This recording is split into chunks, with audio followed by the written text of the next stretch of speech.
इस वीडियो में पुलिस जिस शख्स को उठाकर ले जा रही है वो कोई आम आदमी नहीं, वो कोई अज्ञात प्रदर्शनकारी नहीं, वो है झारखंड के पूर्व विधायक और पूर्व कृषि मंत्री योगेंद्र साव, जो कभी सत्ता के गलियारे में फैसला लिया करते थे।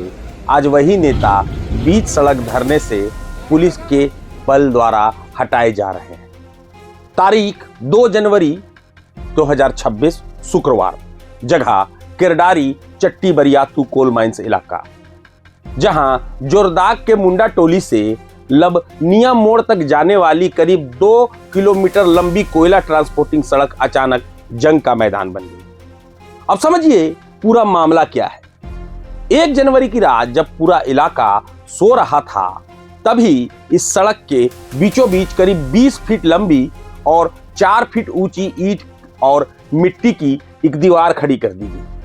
इस दीवार का मकसद साफ था, कोयला ट्रांसपोर्टिंग को रोकना, और आरोप सीधे सीधे पूर्व मंत्री योगेंद्र साव पर लगा। अगले दिन प्रशासन हरकत में आया। शुक्रवार दोपहर किरडारी और बड़का गांव अनुमंडल की पुलिस भारी फोर्स के साथ मौके पर पहुंची।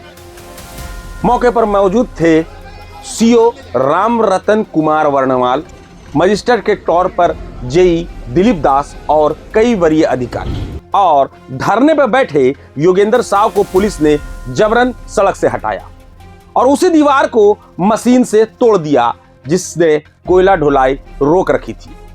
इसके बाद कोयला वाहनों की आवाजाही फिर से शुरू कराई गई। मौके पर पूर्व विधायक निर्मला देवी भी मौजूद थी।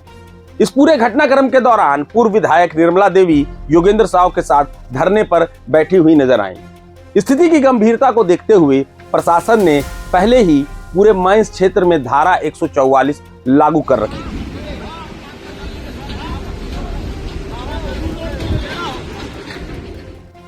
लेकिन सवाल यह है कि योगेंद्र साव धरने पर बैठे क्यों? असल विवाद है मुआवजा। मुआवजे को लेकर यह धरना हुआ। योगेंद्र साव का आरोप है कि उनकी करीब 30 साल पुरानी फायर ब्रिक्स फैक्ट्री को तोड़ दिया गया और सड़क निर्माण में ले लिया गया। जमीन का सही मुआवजा अब तक नहीं दिया गया है। योगेंद्र साव कहते हैं कि 2013 के भूमि अधिग्रहण कानून के तहत उन्हें और रैयतों को 4 गुना मुआवजा मिलना चाहिए, यानी करीब 1 करोड़ रुपए प्रति एकड़। वहीं इन सब में प्रशासन का भी एक पक्ष है। कोल माइंस प्रबंधन और प्रशासन का दावा है कि योगेंद्र साव की चिमनी फैक्ट्री का मुआवजा 15 जुलाई 2025 को रांची ट्रिब्यूनल कोर्ट में 1 करोड़ 97 लाख रुपए पहले ही जमा किया जा चुका है। रही बात सड़क की जमीन की, तो प्रशासन के मुताबिक वो 60 डिसमिल जमीन योगेंद्र साव के नाम दाखिल खारिज नहीं है। सीओ के अनुसार विवादित जमीन खाता नंबर 13 प्लॉट नंबर 190, जो कि जंगल झाड़ और गैर मजरूआ भूमि के रूप में दर्ज है। इन सब के बीच में सबसे बड़ा सवाल, अगर जमीन आपकी थी तो रात के अंधेरे में चुपचाप बीच सड़क दीवार क्यों खड़ी की गई? क्या यह कानूनी लड़ाई है या फिर सिस्टम पर दबाव बनाने की रणनीति? फिलहाल पुलिस ने दीवार गिरा दी है, कोयला ट्रांसपोर्टिंग बहाल है और योगेंद्र साव को धरना स्थल से हटा दिया गया है।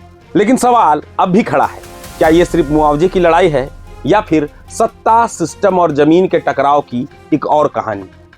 तस्वीरें आपके सामने हैं, फैसला आप खुद कीजिए।